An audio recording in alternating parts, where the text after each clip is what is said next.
নমস্কার, আশা করি সবাই ভালো আছেন। নতুন একটা ভিডিও নিয়ে চলে এলাম। আজ আপনাদের সাথে শেয়ার করব খারকোল পাতা বাটা। শুনেছি এটা খেতে নাকি অসাধারণ লাগে, গরম ভাতের সাথে খেতে নাকি দুর্দান্ত লাগে।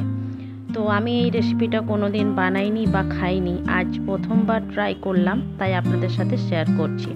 বাজার থেকে 3 আটির মতন খারকোলের পাতা নিয়ে এসেছিলাম, সেগুলো প্রথমে কেটে নেব।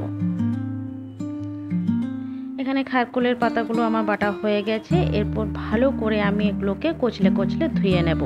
এখানে আপনাদেরকে একবার দেখাচ্ছি যে ধুয়েছি, কিন্তু তারপরেও আমি আরও 3 থেকে 4 বার ভালো করে পাতাগুলোকে ধুয়ে নিয়েছি।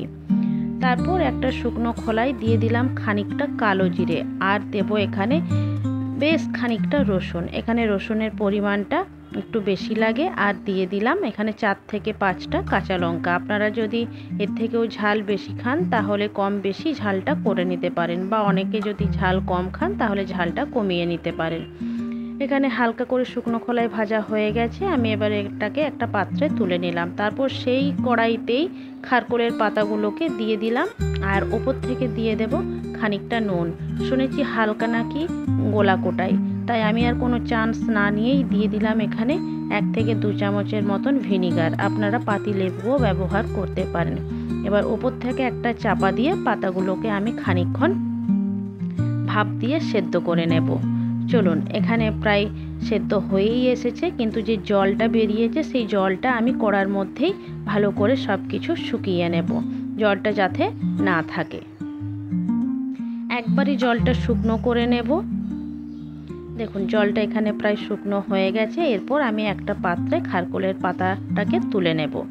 তারপর মিক্সির জারে কাঁচা লঙ্কা, রসুন আর কালো জিরে দিয়ে দিলাম, আর এখানে দিয়ে দেব সেদ্ধ করে রাখা খারকোলের পাতা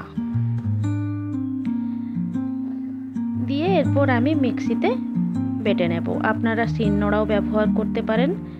দেখুন খুব সুন্দর একটা পেস্ট তৈরি হয়ে গেছে। এরপর কড়াইয়ে খানিকটা সর্ষের তেল দিয়ে আমি খারকোলের পাতা বাটাটা তৈরি করে নেব। আপনারা শিলনোড়াতেও বেটে নিতে পারেন। যেহেতু বৃষ্টি হচ্ছিল, শিলনোড়াটা আমার ছাদে ছিল, তাই আমি আজকে মিক্সিতেই খারকোলের পাতাটা পেস্ট করে নিয়েছি। এরপর দিয়ে দিলাম এখানে নুন, আগে দিয়েছিলাম, তাও দিয়ে দিলাম অল্প পরিমাণ। মনে হয়েছিল নুনটা একটু কম হবে।